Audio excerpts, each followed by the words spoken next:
Hi everyone, I am here with another story. God Winks at You.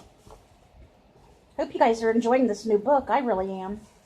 I love these stories when God winks at you. Things that you think, wow, that was a big coincidence. Was it really a coincidence or was it a God wink? Meant just for you. Let's read this one. It is called The Picture. I didn't know you were royalty, Janet's friend had scrawled across the photo in the New York Daily Mirror. She looks just like you, Janet smiled. True, the picture of the woman getting a divorce from a British marquess did look like her. Dark hair, worn shoulder length.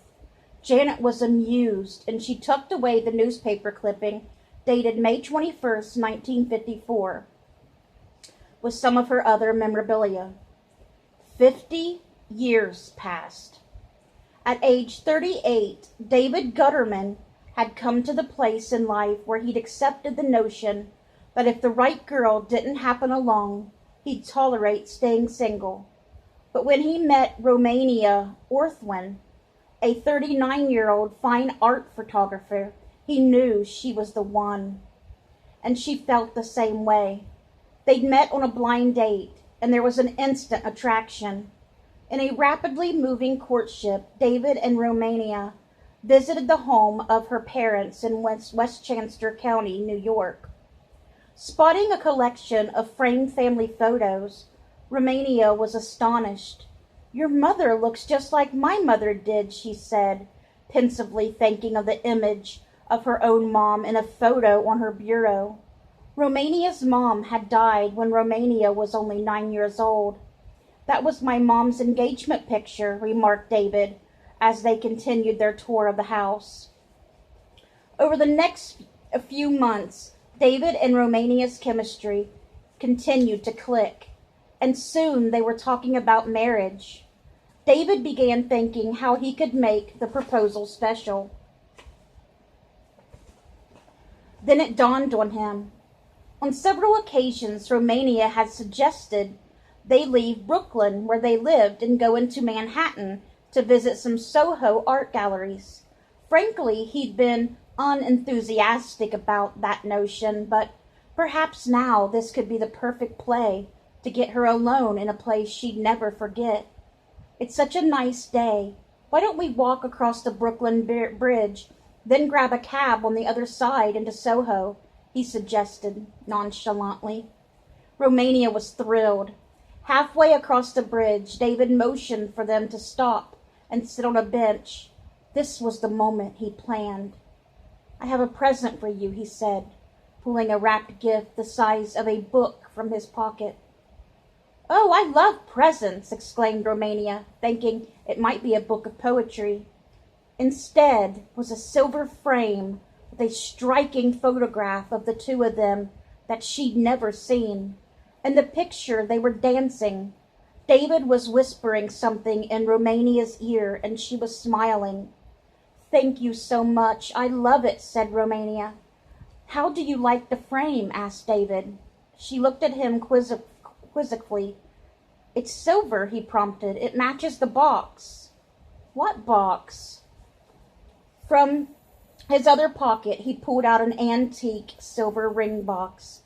It was engraved with Romania's name. Inside was the ring.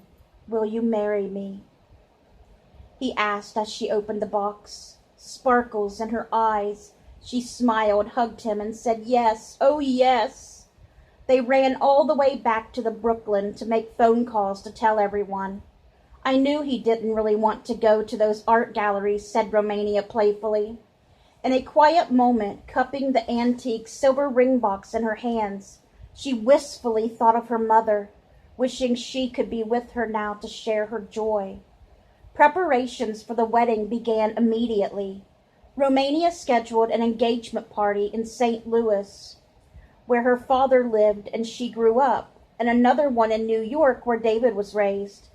Just before the first engagement party in St. Louis, David's mother, Janet Gutterman, called to apologize that she was unable to attend.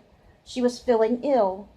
I really wanted Romania's family to meet you, said David, with a note of disappointment. Well, why don't you just take a picture of me, she replied, good-heartedly, trying to make the best of an unfortunate situation. Is that a good idea? Joked David in return. I mean, if you look so much like Romania's mother, wouldn't that startle her father?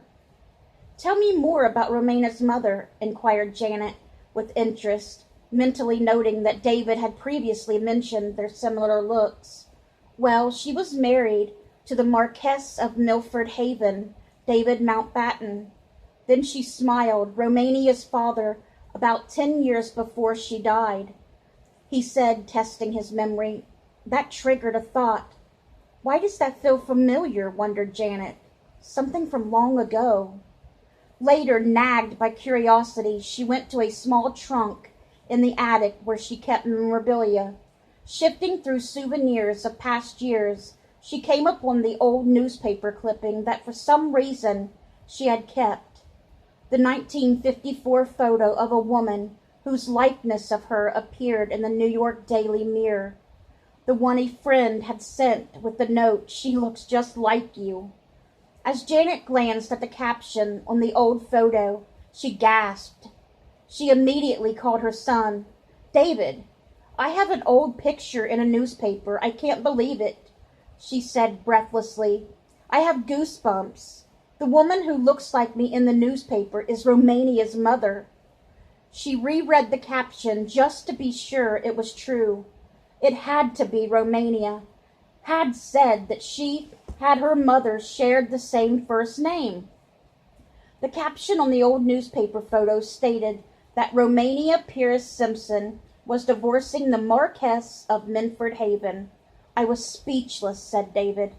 A photo that appeared in a newspaper long before Romania or I were even born re-emerged 50 years on the month of May 2004, just as we were planning our engagement party. What are the chances of that? And that our mothers would look exactly alike, with the same facial features, wearing their hair identically. Then think about this, he continued. My wife and her mother were both named Romania, and both were married to a man named David. 2 Romanias and 2 Davids? I was shocked, said Romania. I'm no stranger to coincidence. I believe coincidence happens for a reason, but I was blown away. I felt that my mother was communicating her tremendous approval of David. Today, a picture of Romania's mother still sits on her bureau, facing the picture of David, and her smiling and dancing next to the engraved silver ring box. For the truly faithful, no miracle is necessary. For those who doubt, no miracle is sufficient. Nancy Gibbs. In Janet Gutterman's scrapbook, there are side-by-side photos of 2 mothers, nearly identical. Wouldn't that be something if they were actually long-lost twins? Because twins that have been separated, actually, I've seen stories where they were separated at birth and they ended up marrying people with the same name and all kinds of stuff like that. Wouldn't that be something? They might be more related than they really know. Who knows?